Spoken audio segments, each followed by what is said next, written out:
Baik, perkenalkan nama saya Sultan Adam dengan NIM 24170200127. Pada video ini, saya akan menjelaskan mengenai instalasi framework CodeLinator versi 3, penggunaan dasar CodeLinator, konsep MVC atau Model View Controller, serta alur proses data framework. CodeLinator menggunakan contoh implementasi halaman login sederhana. Nah, tujuan video ini agar kita dapat memahami bagaimana sebuah aplikasi web dibangun menggunakan framework CodeLinator dan bagaimana data diproses dari browser hingga kembali ditampilkan kepada pengguna. Nah, selanjutnya saya akan mendownload terlebih dahulu CodeLinator versi 3. Oke, kayaknya ada.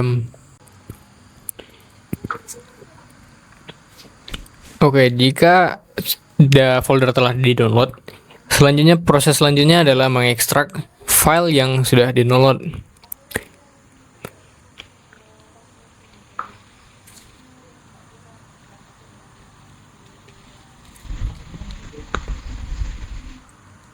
Jika file sudah diekstrak, kemudian ganti nama folder tersebut agar lebih mudah diingat. Sebelumnya kita cek dulu, dan ini di dalamnya tuh. Oke, sekarang kita rename datanya tuh menjadi CodeLinator 3. Di sini saya bikinnya gitu aja agar lebih mudah diingat aja.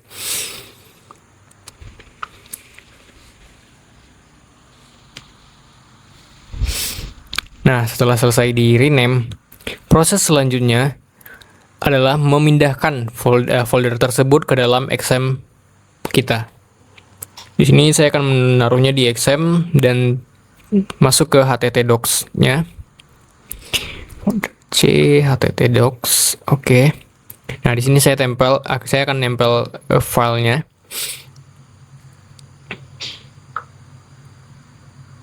Nah, setelah file tersebut berhasil ditempel di sini, kita melanjut membuka XAMPP-nya guna untuk mengaktifkan MySQL dan juga PHP MyAdmin-nya. Sorry, Apache.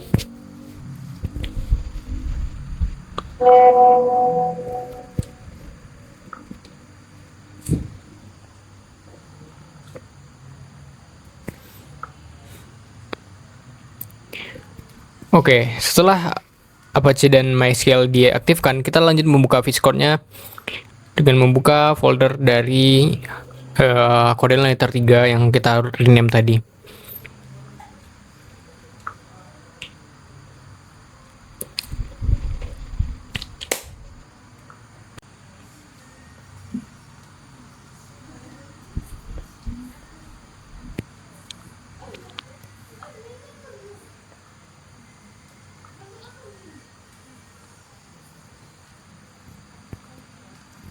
Oke, kita buka lagi di folder tersebut yang ada di dalam httdocs.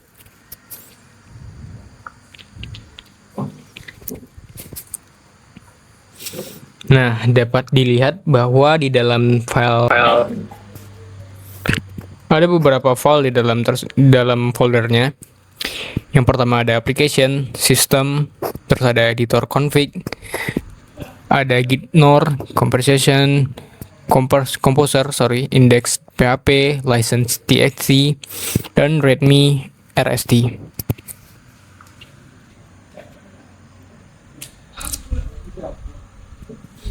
Nah, nantinya pada setiap folder tersebut akan saya jelaskan juga.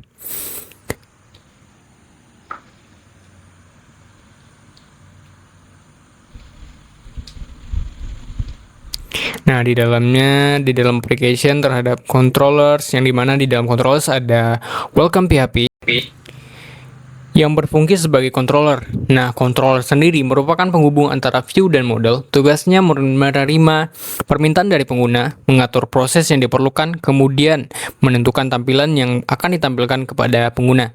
Pada contoh login sederhana ini, welcome PHP memiliki beberapa fungsi utama, yaitu memanggil model agar dapat digunakan dalam proses login, menerima data username, dan juga sebagainya. Terus kita lanjut ke models. Nah, di bagian models, file ini berfungsi sebagai konsep MVC. Model bertugas mengelola data dan menjalankan logika yang berhubungan dengan data. Pada pemrograman, fungsi utama model melakukan validasi username dan password yang dimasukkan oleh pengguna.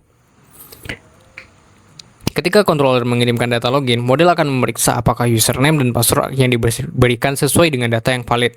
Nah, selanjutnya kita akan mengecek terlebih dahulu apakah localhost-nya berjalan atau enggak. Oke, di sini saya buka ketik aja localhost strip coordinator 3 ya tadi, sesuai dengan nama folder kita. Oke, sorry, di sini masih ada typo dikit. Coordinator 3 ada, oke. Perbaiki dikit coordinator, oke. Sip. Nah, dapat dilihat bahwa coordinatornya bekerja dengan baik karena datanya itu terkonek, foldernya itu terkonek. Oke, di sini saya udah membuat proses login sederhana yang dimana ada welcome PHP, terus ada model PHP dan juga login PHP. Nah, ini teman-teman bisa lihat sendiri codingan login sederhana saya bikin untuk mengetes data ini terhubung nggak, terkonek nggak ke database-nya. Seperti yang saya jelaskan sebelumnya, welcome PHP ini merupakan penghubung antara view dan model. Tugasnya menerima permintaan dari pengguna, mengatur proses yang diperlukan, kemudian menentukan tampilan yang akan ditampilkan kembali pada pengguna. Berikutnya kita masuk ke model PHP. Seperti yang saya jelaskan sebelumnya, model PHP bertugas mengelola data dan menjalankan logika yang berhubungan dengan data. Program ini berfungsi utama dari model ini melakukan validasi username dan password yang dimasukkan oleh pengguna. Ketika controller mengirimkan data login, model akan memeriksa apakah username dan password diberikan itu sesuai dengan data yang sesuai nggak, atau bisa dibilang valid nggak gitu. Oke. Terus selanjutnya kita masuk ke login PHP. Nah, login PHP berfungsi sebagai view yang merupakan bagian berinteraksi langsung dengan pengguna karena berisi tampilan antarmuka. Pada pemrograman ini, login PHP memiliki beberapa fungsi, yaitu menampilkan form login kepada pengguna, menyediakan kolom untuk memasukkan username, menyediakan kolom untuk memasukkan password, menyediakan tombol login, dan juga sebagainya. Apabila login berhasil, pengguna akan melihat pesan keberhasilan login. Sebaliknya, jika username password salah, pengguna akan menerima pesan kesalahan. Nah, dari ketiga file yang saya sebutkan tadi, itu bisa dibilang merupakan MVC-nya atau model view controller. Hubungannya itu dapat dijelaskan sebagai berikut. Login PHP bertugas menampilkan halaman login kepada pengguna. Ketika pengguna mengisi username dan password, lalu menekankan tombol login, data tersebut dikirim ke welcome PHP sebagai controller. Selanjutnya, controller meneruskan data ke model PHP yang dilakukan pengecekan. Oke, di sini saya akan mencoba untuk mengecek apakah loginnya itu filenya itu berjalan nggak halaman websitenya. Oke, di sini saya akan menginputkan username yang valid dan setelah itu saya akan menginputkan username yang tidak valid. Di sini ada password admin dan juga username admin dan passwordnya itu 12345. Nah, dapat dilihat dari hasil websitenya login itu berhasil. Nah, ini menandakan bahwa loginnya file dalam MVC tersebut saling terkoneksi dengan baik. Karena di halaman ini menunjukkan login itu berhasil. Jadi data yang dikirim oleh user itu bisa masuk ke database dan akan menampilkan login berhasil. Oke, di sini saya akan mencobakan data yang tidak berhasil ya. Nah, dapat teman-teman lihat bahwa username atau password salah menandakan bahwa file tersebut MVC tersebut bekerja dengan baik karena di dalamnya sudah menunjukkan username dan password salah karena data username dan password tersebut nggak ada di database gitu. Nah, ketika pengguna mengisi username dan password lalu menekan tombol login, data tersebut dikirim ke welcome PHP sebagai controller. Selanjutnya, controller meneruskan data ke model PHP untuk dilakukan pengecekan. Model mengembalikan hasil pengecekan kepada controller, kemudian controller menentukan hasil yang akan ditampilkan dan mengirimkannya kembali ke view. Terakhir, Vue menampilkan file tersebut pengguna melalui browser. Dalam pembagian tugas seperti ini, pemrograman menjadi lebih terstruktur. Sebagai kesimpulan, CodeLinator 3 merupakan framework PHP yang menerapkan konsep MVC atau model View dan Controller. Konsep ini membantu pengembang dalam memisahkan tampilan, logika pemrograman, dan pengelolaan data sehingga aplikasi menjadi lebih terstruktur dan mudah dikembangkan.